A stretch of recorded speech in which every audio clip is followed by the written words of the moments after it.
Armenia Azerbaijan के युद्ध में धार्मिक रंग।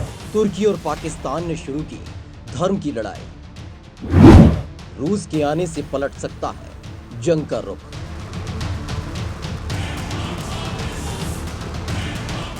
दोस्तों, कोरोना संकट के बीच किसी भी समय विश्व युद्ध का अलार्म बज सकता है। दुनिया में सबसे बड़ी जंग का मैदान तो रूस के करीब बना हुआ है, जहां आर्मेनिया और अजरबैजान जमीन के लिए एक दूसरे के खून के प्यासे हो चुके हैं। दोनों देशों के बीच मिसाइल, तोप, टैंक से युद्ध हो रहा है। मुस्लिम बाहुल्य देश अजरबैजान ने तो आर्मेनिया पर ड्रोन अटैक भी शुरू कर दिया है। दरअसल पहले ये दोनों देश आपस में भिड़ रहे थे, लेकिन अजरबैजान की तरफ से तुर्की ने जंग में एंट्री ली, जिसके बाद आर्मेनिया की तरफ से रूस आ गया है और अब ये जंग और ज्यादा खतरनाक होने की उम्मीद जताई जा रही है।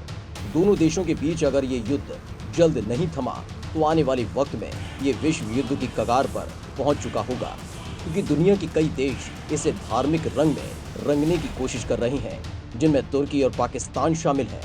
रूसी राष्ट्रपति व्लादिमीर पुतिन दोनों देशों के बीच चल रही इस लड़ाई से काफी चिंतित हैं।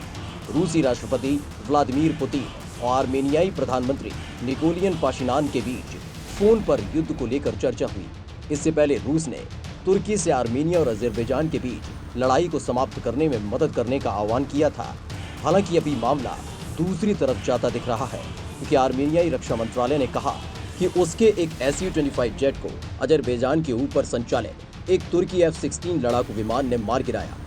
इस तरह से तुर्की ने खुलकर अजरबैजान का पक्ष लिया है। उससे रूस भड़क गया है और सैन्य सहायता या सैन्य गतिविधि के बारे में कोई जानकारी मिलने के बाद वह निश्चित ही कड़ा फैसला लेगा। दरअसल तुर्की और पाकिस्तान धर्म के आधार पर अजरबैजान के समर्थन में उतरे हैं, जबकि रूस इस मामले में अभी दोनों देशों से शांति बनाए रखने की अपील कर रहा था। लेकिन तुर्की के बदले तेवर से अब रूस भी चिढ़ गया है। पाकिस्तान तुर्की ने जंग में भेजे भाड़े के सिपाही। पाकिस्तान ने आर्मेनिया से लड़ने के लिए अजरबैजान में अपने सैनिकों को उतार दिया है, जबकि तुर्की ने भी आतंकी संगठन ISIS के लड़ाकों को यहां पर भेज दिया है। बताया जा रहा है तुर्की इन आतंकियों को 1000 से लेकर $1500 सैलरी में दे रहा है, ताकि आर्मेनिया से लड़ा जा सके। ऐसे में रूस की नजर दोनों देशों पर टिकी हुई है।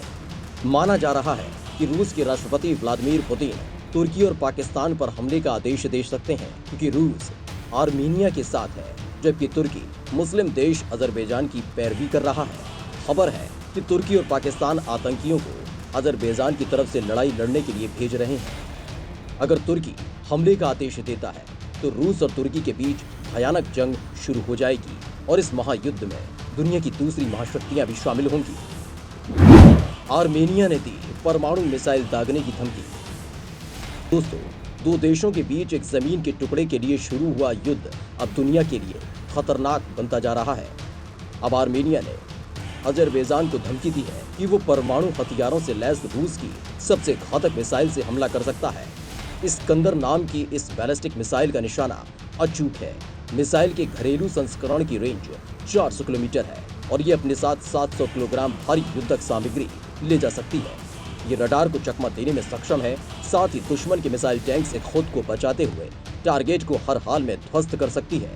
कहा तो यहाँ तक जाता है कि इस मिसाइल से अमेरिका भी कांपता है। अगर इस मिसाइल से आर्मेनिया ने हमला कर दिया तो जाहिर है कि दुनिया में तीसरा विश्व युद्ध होना तय हो जाएगा, क्योंकि इस मिसाइल के हमले के बाद रूस की एंट्री तय हो जाएगी। फिर ये युद्ध आर्मेनिया और अजरबैजान की बजाय रूस, तुर्की और पाकिस्तान के बीच माना जाएगा। हालांकि तुर्की और पाकिस्तान को इस साजिश की बड़ी कीमत चुकानी पड़ सकती है। ऐसे में आर्मेनिया की धरती पर अगर कोई हमला होता है तो रूस उसे अपने ऊपर किया गया हमला मानेगा और तुर्की पाकिस्तान को करारा जवाब दे सकता है।